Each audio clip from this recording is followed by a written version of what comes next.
आज हम सीखेंगे फ्रैक्शनल डिस्टिलेशन प्रोसेस के बारे में, प्रभाजी आसवन विधि के बारे में। लास्ट वीडियो में हमने सीखा था how can we separate a mixture of two miscible liquid. दो घुलनशील द्रवों के मिश्रण को कैसे पृथक किया जाता है। हमने सीखा था आसवन विधि या डिस्टिलेशन मेथड की हेल्प से दो घुलनशील द्रवों के मिश्रण को हम अलग कर सकते थे। Distillation method is used for the separation of component of a mixture containing two miscible liquid that boil without decomposition and have sufficient difference in their boiling point। आसवन विधि में कंडीशन थी कि दोनों द्रवों के मध्य क्वथनांक में अंतराल होना चाहिए 25 डिग्री सेल्सियस से ज़्यादा, और दोनों ही मिश्रण जो थे वो विघटित हुए बिना उबलते हों।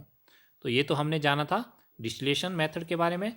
आज हम जानते हैं how can be separate a mixture of two miscible liquid have not sufficient difference in their boiling point. द्रव तो घुलनशील हैं लेकिन उनका जो बॉइलिंग पॉइंट है, क्वथनांक है, अब उसमें 25 डिग्री से कम का अंतर है। तो चलिए जानते हैं। यहाँ पर प्रयोग होगा फ्रैक्शनल डिस्टिलेशन प्रोसेस, जिसे हिंदी में प्रभाजी आचमन विधि कहते हैं। Fractional distillation process use to separate a mixture of two or more miscible liquid for which the difference in boiling point is less than 25 degree kelvin. दो या दो से अधिक घुलनशील द्रवों के क्वथनांक का अंतर 25 डिग्री केल्विन से कम हो तब प्रभाजी आसवन विधि का प्रयोग किया जाता है। For example, for the separation of different gases of from air, वायु से विभिन्न गैसों का पृथक्करण करना हो। Different fraction from petroleum products, petroleum उत्पादों से उनके विभिन्न घटकों का पृथक्करण करना हो। तो अब देखते हैं कि प्रभाजी आसवन विधि में क्या होता है आसवन विधि की डिस्टिलेशन मेथड के कंपैरिजन में।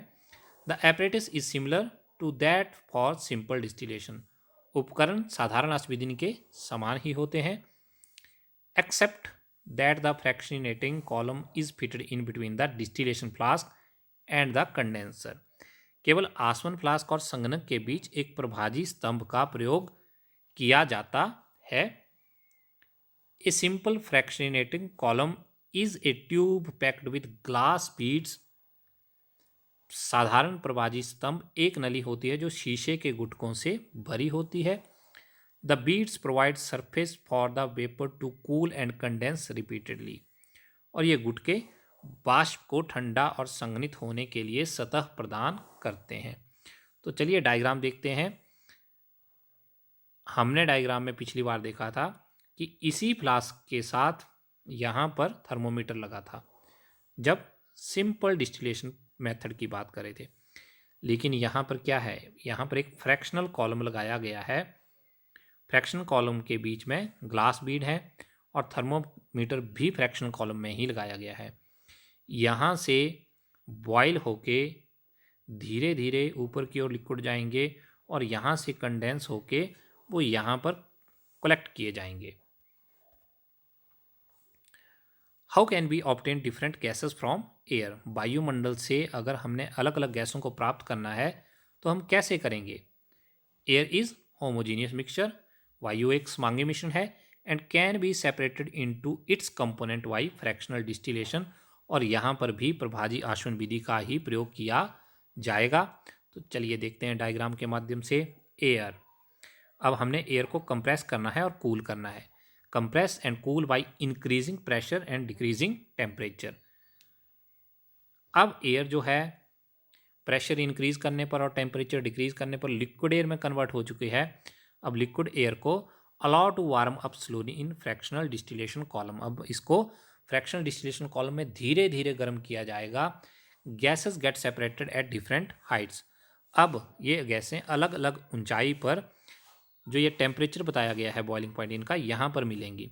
-183 डिग्री सेल्सियस पर ऑक्सीजन, -186 डिग्री सेल्सियस पर आर्गन, -196 डिग्री सेल्सियस पर हमें नाइट्रोजन प्राप्त होगी। तो कैसे करेंगे हम वायु का अलग अलग गैसों का पृथक्करण। If we want oxygen gas from air we have to separate out all the other gases present in the air. यदि हमें वायुमंडल से सिर्फ ऑक्सीजन गैस चाहिए तो हमें दूसरी सारी गैसों को वहाँ से पृथक करना पड़ेगा। The air is compressed by increasing the pressure. सबसे पहले हवा का प्रेशर बढ़ाया जाएगा, दाब बढ़ाया जाएगा, and is then cooled by decreasing the temperature.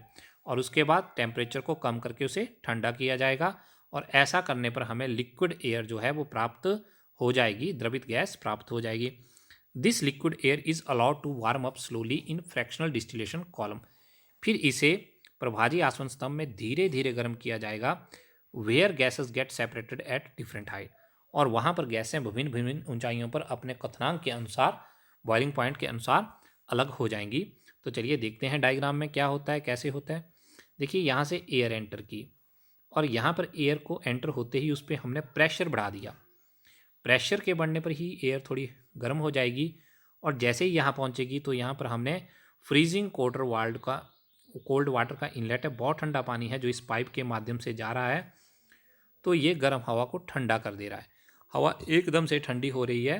तो अब यहाँ पे हमारे पास जो कंप्रेस की हुई हवा थी वो ठंडी हवा है। अब ये यहाँ पे सेपरेटर में जा रही है, तो यहाँ पर कार्बन डाइऑक्साइड का यूज़ किया जा रहा है एज ए ड्राई आइस, और ठंडा है। तो यहाँ पर ठंडे होने के एकदम बाद गैस जो है वो लिक्विड एयर में कन्वर्ट हो रही है, और लिक्विड एयर पे कन्वर्ट होने के बाद इसको एक्सपेंड किया जा रहा है, और फ्रैक्शनल डिस्टिलेशन कॉलम में धीरे धीरे गर्म किया जाएगा। तो नाइट्रोजन आर्गन ऊपर निकल जाएंगी, और ऑक्सीजन जो है वो एक बर्तन में हम कलेक्ट कर लेंगे, इकट्ठा कर लेंगे।